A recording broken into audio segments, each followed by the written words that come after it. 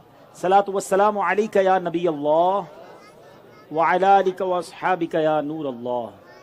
الحمدللہ رب العالمین والصلاۃ والسلام علی بخشا ہے سندھ کو تم نے عبداللہ شاہ غازی، ہزاروں رات دن پاتے ہیں کیسی برکتیں تم سے۔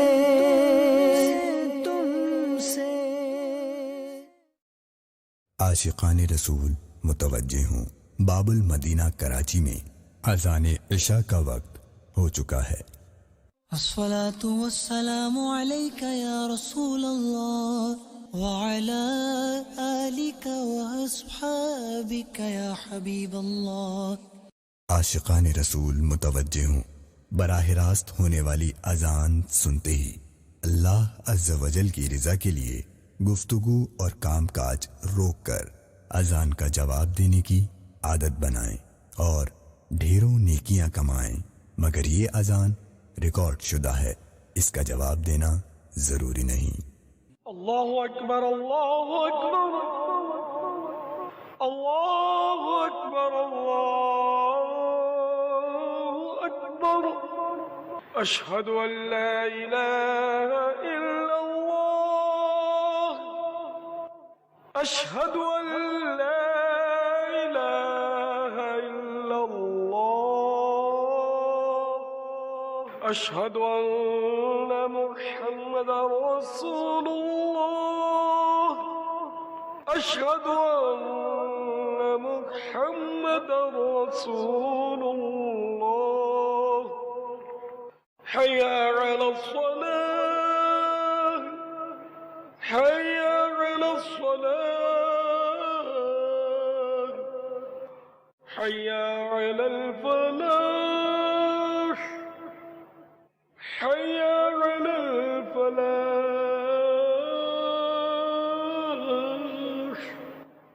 اللہ اکبر اللہ اکبر، لا الہ الا اللہ۔ الصلاة والسلام عليك يا نبي الله وعلى آلك وأصحابك يا نور الله۔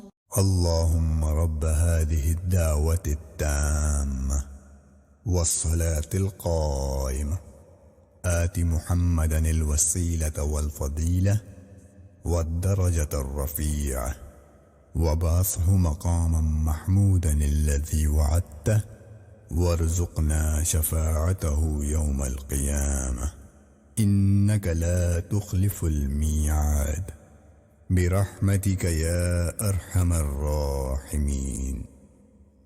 اے اللہ عز و جل، اس دعوت تامہ اور صلاۃ قائمہ کے مالک، تو حضرت محمد صلی اللہ تعالی علیہ وآلہ وسلم کو وسیلہ اور فضیلت اور بہت بلند درجہ عطا فرما، اور ان کو مقام محمود میں کھڑا کر جس کا تو نے ان سے وعدہ کیا ہے، اور ہمیں قیامت کے دن ان کی شفاعت نصیب فرما۔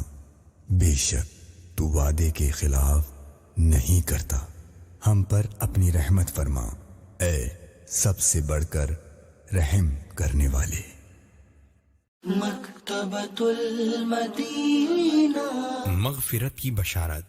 حضرت سیدنا انس رضی اللہ تعالی عنہ سے مروی ہے کہ نبی رحمت، شفیع امت، شہنشاہ نبوت، تاجدار رسالت صلی اللہ تعالی علیہ وآلہ وسلم نے فرمایا، جس نے نماز کے بعد یہ کہا تو وہ مغفرت یافتہ ہو کر اٹھے گا۔ سبحان اللہ العظیم وبحمدہ، لا حول ولا قوة الا باللہ۔ ترجمہ، پاک ہے عظمت والا رب اور اسی کی تعریف ہے، اور اسی کی عطا سے نیکی کی توفیق اور گناہ سے بچنے کی قوت ملتی ہے۔ عائشہ دعوت اسلامی کی مدنی خبریں دیکھیے، مگر ٹھہریے، پہلے اچھی اچھی نیتیں فرما لیجئے تاکہ ثواب بھی ملے۔ صلو علی الحبیب صلی اللہ تعالی علی محمد۔ فرمان مصطفیٰ صلی اللہ تعالی علیہ وآلہ وسلم، نیت المؤمنی خیر من عملی، مومن کی نیت اس کے عمل سے بہتر ہے۔ اللہ عز و جل کی رضا پانے اور ثواب کمانے کی غرض سے دعوت اسلامی کی مدنی خبریں دیکھنے سے پہلے اچھی اچھی نیتیں فرما لیجئے۔ دین کا کام کرنے والی مدنی تحریک دعوت اسلامی کے بارے میں معلومات حاصل کروں گا، اس کے ذریعے مزید مدنی ماحول میں خود کو مضبوط کرنے کی کوشش کروں گا۔ جو علم دین کے مدنی پھول ملیں گے ان پر عمل کرنے کی کوشش کروں گا۔ عبرت والی خبروں کے ذریعے اپنی آخرت کو یاد کروں گا۔ جہاں جہاں صلو علی الحبیب سنوں گا، درود شریف پڑھوں گا۔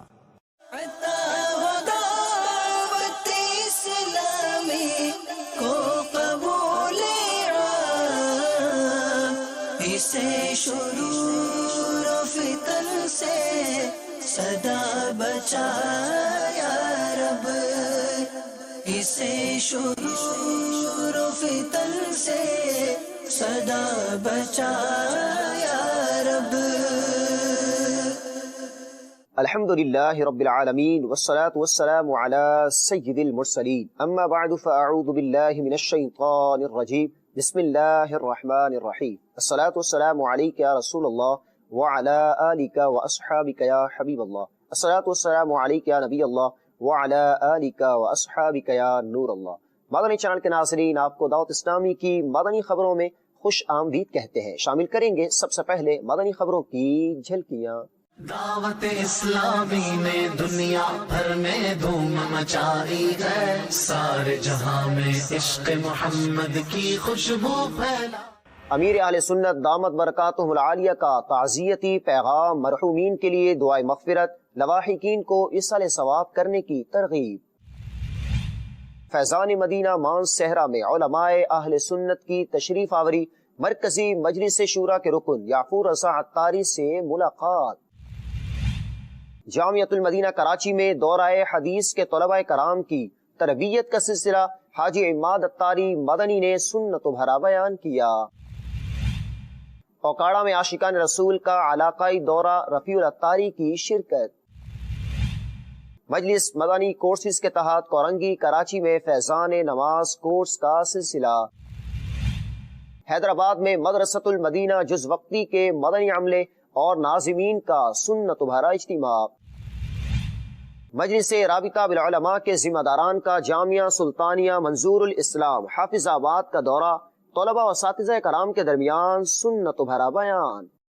شامل کرتے ہیں تفصیلات۔ مدنی خبروں کا آغاز کرتے ہیں شیخ طریقت امیر اہل سنت دامت برکاتہ العالیہ کی مدنی خبر سے، جس میں آپ نے پاکستان کے مختلف شہروں میں انتقال کر جانے والے افراد، جن میں سبحانہ خاتون، عبد الغفار عطاری اور احمد رضا کے لواحقین سے تعزیت کا اظہار کیا۔ نحمدہ ونصلی ونسلم علی رسول النبی الکریم سید مدینہ محمد الیاس عطا قادری رضوی عفیانو کی جانب سے السلام علیکم ورحمۃ اللہ وبرکاتہ۔ حاجی سید فضیل عطاری نگران کابینہ نے پیغام دیا کہ احمد رضا مدنی، عبدالستار عطاری اور جند وڈا عطاری کی والدہ محترمہ اور عطا محمد عطاری اور ابراہیم عطاری کی بہن سبحانہ خاتون جگر کے کینسر کے سبب 15 ذوالحجۃ الحرام 1440 کو 70 سال کی عمر میں کراچی میں وفات پا گئی۔ حاجی سلمان عطاری ڈویژن نگران ٹاور کراچی نے خبر دی کہ خرم عطاری کے والد محترم عبد الغفار عطاری بیماری کے سبب 17 ذوالحجۃ الحرام 1440 کو 62 سال کی عمر میں کراچی میں وصال پا گئے۔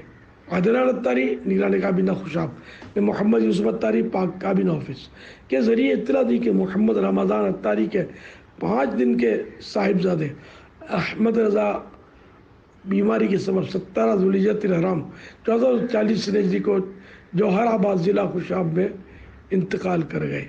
انا للہ و انا الیہ راجعون۔ میں تمام سوگوانوں سے تعزیت کرتا ہوں اور صبر و ہمت سے کام لینے کی درخواست کرتا ہوں۔ یا رب المصطفیٰ جل جلالہ صلی اللہ تعالی علیہ وآلہ وسلم سبحانہ خاتون عبد الغفار عطاری احمد رضا کو غریق رحمت فرما۔ یا اللہ ان کی قبر جنت کا باغ بنے، ان کی قبر پر رحمت اور رضوان کے پھولوں کی بارشیں فرما مولا کریم، ان کی قبر پر انوار و تجلیات کی برسات ہو یا اللہ، نور مصطفیٰ صلی اللہ تعالی علیہ وآلہ وسلم کے صدقے میں ان کی قبر روشن ہو یا اللہ، انہیں بے حساب بخش کر جنت الفردوس میں اپنے پیارے حبیب صلی اللہ تعالی علیہ وآلہ وسلم کا پڑوس نصیب فرما مولا کریم، تمام سوگواروں کو صبر جمیل اور صبر جمیل پر اجر جزیل و رحمت فرما یا اللہ، میرے پاس جو کوئی ٹوٹے پھوٹے اعمال ہیں اپنی بارگاہ میں قبول فرما، اپنے کرم کے شان اس پر اجر عطا فرما یا اللہ، یہ سارا ثواب جناب رسالت مآب صلی اللہ تعالی علیہ وآلہ وسلم کو عطا فرما، وہ وسیلہ رحمت للعالمین صلی اللہ تعالی علیہ وآلہ وسلم، یہ سارا اجر و ثواب سبحانہ خاتون عبدالغفار الطاری احمد رضا سمیت ساری امت کو عنایت فرما، آمین بجاہ النبی الامین صلی اللہ تعالی علیہ وآلہ وسلم۔ اصال ثواب کے لیے مزید ایک حدیث سے پیش کرتا ہوں۔ فرمان مصطفیٰ صلی اللہ تعالی علیہ وآلہ وسلم، تم میں سے بہتر وہ ہے جو دنیا کی وجہ سے آخرت کو اور آخرت کی وجہ سے دنیا کو نہ چھوڑے۔ علامہ حفنی رحمت اللہ تعالی علیہ عزیز پاک اس تشریح کرتے ہوئے فرماتے ہیں، یعنی بہتر انسان وہ ہے جو صرف دنیا داری میں مشغول ہو کر آخرت کے کاموں کو نہ چھوڑے، اسی طرح محض آخرت کے معاملات میں مصروف ہو کر دنیاوی کاموں مثلا کمائی وغیرہ کو نہ چھوڑے، ورنہ لوگوں کے سامنے ہاتھ پھیلانے پر مجبور ہوگا اور دوسروں پر بوجھ بنے گا۔ دعوت اسلامی کے ماحول سے ہردم وابستہ رہیے، مدنی قافلے میں اصال ثواب کے لیے سفر کی سعادت حاصل کیجیے۔ بالغان و بالغات اپنے اپنے پلے سے 2500 روپے کے رسائل خرید کر تقسیم کریں۔ 12 مدنی مذاکرے ضرور سنیے، کم از کم 12۔ نماز کی پابندی کرتے اور کرواتے رہیے، مدنی چینل دیکھتے رہیے۔ صلو علی الحبیب صلی اللہ تعالی علی محمد۔ حسن حج کر لیا کعبے سے آنکھوں نے ضیا پائی، چلو دیکھیں وہ بستی جس کا رستہ دل کے اندر ہے۔ شیخ طریقت امیر اہل سنت و بانی دعوت اسلامی دامت برکاتہم العالیہ، مرکزی مجلس شورا کے نگران اور دیگر اراکین شورا اور قافلہ چل مدینہ کے مسافر حج کی ادائیگی کے بعد وطن واپس پہنچ گئے ہیں۔ قافلہ چل مدینہ کے مسافر 3 اگست کو حج کی ادائیگی کے لیے حجاز مقدس کی جانب روانہ ہوئے تھے، جہاں حج کی سعادت حاصل کی۔ چل مدینہ قافلے کے خوش نصیب مسافر عاشقان رسول کی ادائیگی حج کے بعد جب سوئے مدینہ روانگی کا سلسلہ ہوا تو اراکین شورا حاجی محمد شاہد اتاری، حاجی منصور اتاری، حاجی محمد فضیل اتاری، حاجی محمد اطہر اتاری اور مبلغ دعوت اسلامی حاجی محمد حسان اتاری نے اپنے جذبات کا اظہار کچھ یوں کیا۔ حسن حج کر لیا کعبے سے آنکھوں نے ضیا پائی، چلو دیکھیں وہ بستی جس کے اندر۔ کہاں چلیں؟ اللہ مدینہ، سبحان اللہ، ماشاء اللہ، مرحبا، مدینہ پاک کی حاضری ہے، اعظم مدینہ ہے، الحمدللہ۔ کہاں کا ارادہ، کہاں کا عزم؟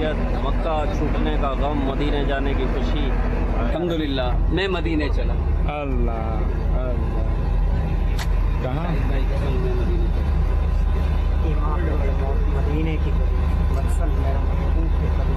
اللہ۔ قافلہ چل مدینہ روانگی سے قبل رکن شورا مولانا عبد الحبیب اتاری نے کہا، گھڑیاں گری ہے برسوں کی، یہ شب گھڑی گری، مر مر کے پھر یہ سن میرے سینے سے سر کی ہے۔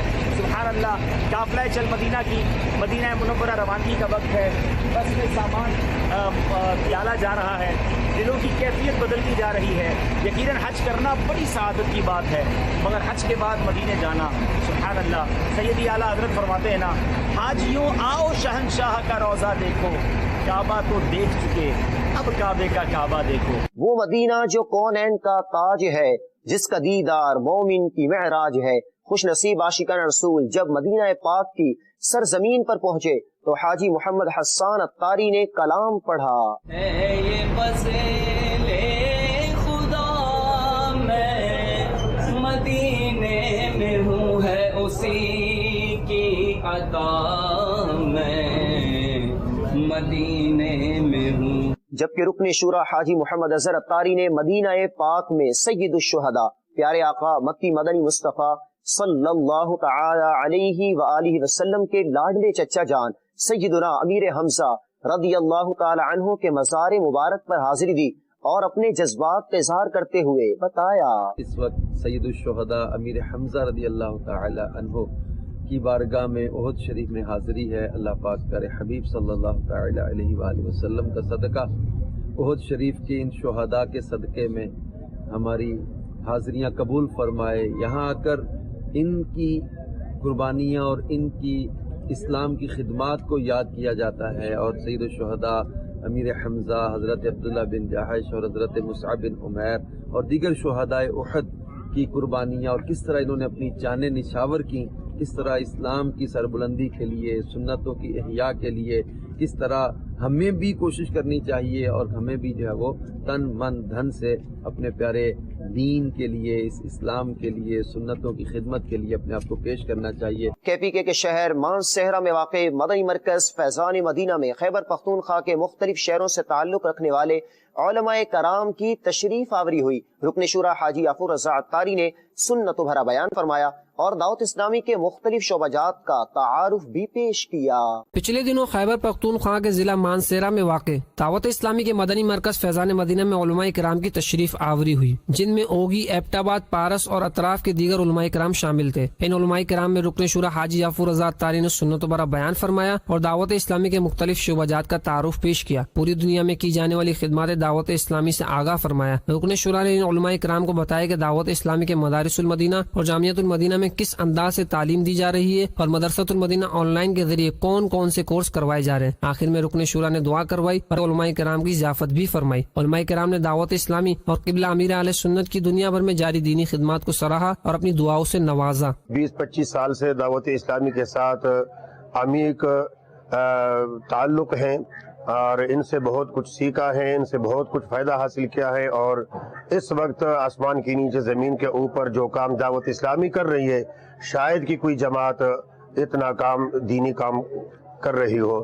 اللہ پاک مزید ترقی عروج نصیب فرمائے۔ میں خود بھی ذاتی طور پہ جگہ کا انتظام کر کے، اور میری یہ نیت ہے کہ تاکہ اس دنیا سے جانے سے پہلے دعوت اسلامی کے لیے ایک بہت بڑا مرکز اپنے علاقے تناول میں بھی قائم کرا سکوں۔ آئندہ بھی ہم دعوت اسلامی کی پرچار کریں گے اور دعوت اسلامی کے ساتھ رہیں گے۔ اپنی مسجد میں بھی انشاءاللہ تعالی دعوت اسلامی کا کام پہلے سے بھی کچھ ہو رہا ہے، انشاءاللہ تعالی مزید بھی کریں گے۔ انشاءاللہ تعالی آئندہ جو آنے والا دور ہوگا وہ ہمیں امید ہے کہ دعوت اسلامی کا دور ہوگا۔ ہماری تمام محنت کوشش اس کے ساتھ شامل حال رہے گی، ہر ممکن تعاون کرنے کا ہم دعوت اسلامی کو اجاگر کرنے کے اندر، اپنے مساجد کے اندر بھی، اپنے مدارس کے اندر بھی، اور آئندہ بھی انشاءاللہ ماہینہ وار بھی ہماری خواہش یہ ہے کہ اس طرح کے اجلاس اور میٹنگیں ہماری ہوتی رہنی چاہیے، جس میں ہمیں مزید معلومات فراہم ہوتی رہے گی اور انشاءاللہ تعالی ہمارے حوصلے بلند ہوتے رہیں گے اور ہم انشاءاللہ کامیابی کی طرف سفر کرنے میں ہم آگے بڑھتے رہیں گے۔ ولی جو ہوتا ہے نگاہوں سے تبلیغ کرتا ہے، اس کی حکمت اور اس کی حقیقت آج صرف اور صرف